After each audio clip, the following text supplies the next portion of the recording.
ടോക്സിലേക്ക് എല്ലാവർക്കും സ്വാഗതം. ഇത് നമ്മുടെ ജേണിയുടെ ആദ്യ ക്ലാസ്സാണ്. ടഫായിട്ടൊന്നുമില്ല, വളരെ സിമ്പിളായിട്ട് എന്താണ് ഇംഗ്ലീഷ് ഗ്രാമർ എന്ന് ഞാൻ പഠിപ്പിച്ചു തരാം. ഗ്രാമർ എന്ന് പറയുമ്പോൾ വളരെ കുഴപ്പിക്കുന്ന ഒരു കാര്യമായിട്ടാണ് നമുക്കൊക്കെ അതിനെപ്പറ്റി നമ്മുടെ മൈൻഡിൽ വരുന്നത്.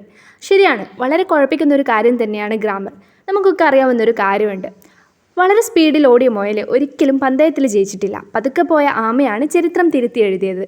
അതുപോലെ തന്നെ നമുക്ക് വളരെ സാവധാനം പഠിച്ചെടുക്കാൻ ശ്രമിക്കുകയാണെങ്കിൽ, വലിയ തിരക്കൊന്നും കാണിക്കാതെ തന്നെ ഇതിനു വേണ്ടി ഇരിക്കുകയാണെങ്കിൽ ഒരിക്കലും മറന്നു പോകാത്ത രീതിയിൽ വളരെ സിമ്പിളായിട്ട് തന്നെ നിങ്ങൾക്ക് ഇത് പഠിച്ചെടുക്കാൻ പറ്റും. സോ നമുക്ക് ക്ലാസ്സിലേക്ക് കടക്കാം. What is grammar? എന്താണ് ഗ്രാമർ? അത് ഭാഷയുടെ നിയമങ്ങളാണ്. എല്ലാ ഭാഷയ്ക്കും അതിൻ്റേതായ നിയമങ്ങളുണ്ട്. നമ്മൾ സംസാരിക്കുന്ന മലയാള ഭാഷയ്ക്ക് പോലും നിയമങ്ങളുണ്ട്. അപ്പോൾ നിങ്ങൾ ചിന്തിച്ചേക്കാം, മലയാള ഭാഷയ്ക്ക് നിയമങ്ങളോ? അതറിഞ്ഞിട്ടൊന്നുമില്ലല്ലോ ഞാൻ മലയാളം ഇത്ര നന്നായിട്ട് സംസാരിക്കുന്നേ എന്നുള്ളത്. ഒന്ന് ചിന്തിച്ച് നോക്കിയേ. ഞാനൊരു സെൻറ്റൻസ് പറയാം. ഞാൻ ഭക്ഷണം കഴിക്കുന്നു. നോർമലി നമ്മൾ പറയുന്നൊരു ഒരു സ്ട്രക്ചർ അങ്ങനെയാണ്, ഞാൻ ഭക്ഷണം കഴിക്കുന്നു. ഒരിക്കലും നമ്മളതിനെ ഭക്ഷണം ഞാൻ കഴിക്കുന്നു എന്ന് ഒരു മലയാളിയും അങ്ങനെ പറയില്ല. അതുപോലെ തന്നെയാണ് ഇംഗ്ലീഷിൻ്റെയും കാര്യം. I eat food, I eat food. ഈ ഒരു സെൻറ്റൻസ് നിങ്ങൾ കാണുന്നില്ലേ? ഇതാണ് ഇംഗ്ലീഷിൽ നമ്മൾ കറക്റ്റായ രീതിയിൽ സെൻറ്റൻസ് പറയേണ്ട രൂപം. പക്ഷേ അതേസമയം നമ്മൾ തെറ്റിച്ചുകൊണ്ട് ഈറ്റ് ഐ ഫുഡ് എന്ന് പറയുകയാണെങ്കിൽ അത് വലിയൊരു തെറ്റ് തന്നെയാണ്. അപ്പം ഈ ഒരു തെറ്റ് മനസ്സിലാക്കാൻ വേണ്ടിയിട്ടാണ് നമ്മൾ ഗ്രാമർ പഠിക്കുന്നത്. നമ്മുടെ സെൻറ്റൻസിൽ വരുന്ന ചെറിയ ചെറിയ തെറ്റുകൾ പഠിക്കാൻ വേണ്ടിയിട്ടാണ് നമ്മൾ ഗ്രാമർ പഠിക്കുന്നത്. ഓക്കെ, അപ്പം സെൻറ്റൻസിൻ്റെ സ്ട്രക്ചർ എങ്ങനെയാണെന്നുള്ളത് ഞാൻ പറഞ്ഞുതരാം. സെൻറ്റൻസിൻ്റെ സ്ട്രക്ചർ വരുന്നത് ഞാൻ ഭക്ഷണം കഴിക്കുന്നു. അങ്ങനെയാണ് നമ്മൾ മലയാളത്തിൽ പറയുക, ഞാൻ ഭക്ഷണം കഴിക്കുന്നു. പക്ഷേ ഇംഗ്ലീഷിലാണെങ്കിൽ ഐ ഈറ്റ് ഫുഡ് എന്നാണ് പറയുക. ഞാൻ കഴിക്കുന്നു ഭക്ഷണം. ആ ഒരു ഫോമിലാണ് ഇംഗ്ലീഷിൽ നമ്മളത് പറയുന്നത്, ഐ ഈറ്റ് ഫുഡ്. അപ്പം ഇതിൻ്റെ സെൻറ്റൻസ് സ്ട്രക്ചർ എന്ന് പറയുന്നത് ആദ്യം വരുന്നത് സബ്ജക്റ്റ് ആയിരിക്കും, പിന്നെ വേർബ്, പിന്നെ ഒബ്ജക്റ്റ് ആയിരിക്കും വരുന്നത്. അപ്പം ഇതൊക്കെ എന്താണെന്ന് നോക്കാം. എന്താണ് സബ്ജക്റ്റ്, എന്താണ് വേർബ്, എന്താണ് ഒബ്ജക്റ്റ് എന്നൊക്കെ. What is subject? എന്താണ് സബ്ജക്റ്റ്? സബ്ജക്റ്റ് എന്ന് പറയുന്നത് ആരെക്കുറിച്ചാണോ പറയുന്നത് അതാണ് സബ്ജക്റ്റ്. ലൈക്ക് ഇപ്പം ഞാൻ പറയുന്നു ഐ ഈറ്റ് ഫുഡ്. ഇവിടെ ആരെ പറ്റിയാണ് പറയുന്നത്? എന്നെ പറ്റിയിട്ടാണ് ഞാൻ പറയുന്നത്. എൻ്റെ കാര്യമാണ് ഞാൻ പറയുന്നത്. അതുപോലെ തന്നെ I, you, they, we, he, she, അല്ലെങ്കിൽ ടീച്ചർ, സ്റ്റുഡൻറ്റ്, ആനിമൽസ്, അങ്ങനെ എന്ത് കാര്യങ്ങളും അവിടെ വരാം. ഏതെങ്കിലും ആനിമൽസിൻ്റെ പേരോ അല്ലെങ്കിൽ ടീച്ചറുടെ പേരോ സ്റ്റുഡൻസിൻ്റെ പേരോ, അങ്ങനെ ഒരുപാട് കാര്യങ്ങൾ അവിടെ വരും. ഐ, ഞാൻ, യു, നീ, ദേ, അവർ, വി, ഞങ്ങൾ, ഹി, അവൻ, ഷീ, അവൾ, ടീച്ചർ, സ്റ്റുഡൻറ്റ്, ഏതെങ്കിലും മൃഗങ്ങളോ അല്ലെങ്കിൽ അങ്ങനെ ഒരുപാട് കാര്യങ്ങൾ, അല്ലെങ്കിൽ ഏതെങ്കിലും സാധനത്തിൻ്റെ പേരോ, അങ്ങനെ ഒരുപാട് കാര്യങ്ങൾ അവിടെ വരാൻ സാധ്യതയുണ്ട്. അതുപോലെ തന്നെ എന്താണ് വേർബ് എന്ന് നമുക്ക് നോക്കാം.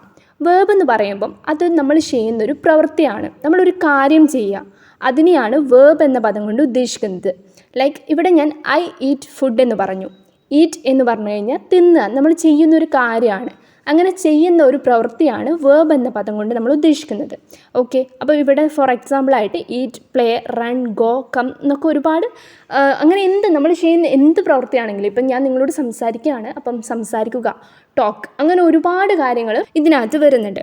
പിന്നെ വരുന്നതെന്ന് വെച്ച് കഴിഞ്ഞാൽ ഒബ്ജക്റ്റ്. എന്തിൻ്റെ മുകളിലാണോ നമ്മൾ ചെയ്യുന്നത്? ഐ ഈറ്റ് ഫുഡ്, ഞാൻ ഫുഡാണ് കഴിക്കുന്നത്. അപ്പം എന്തിൻ്റെ മേലാണോ നമ്മൾ ഈ ചെയ്യുന്നത്, ആ ഒരു പ്രവൃത്തി ചെയ്യുന്നത്, അതാണ് ഒബ്ജക്റ്റിലായിട്ട് വരുന്നത്. അപ്പം അത് ഫുഡ് വരാം, ഫുട്ബോൾ വരാം, പാർക്ക് വരാം, ബുക്ക് വരാം, അങ്ങനെ ഒരുപാട് കാര്യങ്ങൾ അതിനകത്ത് വരാം.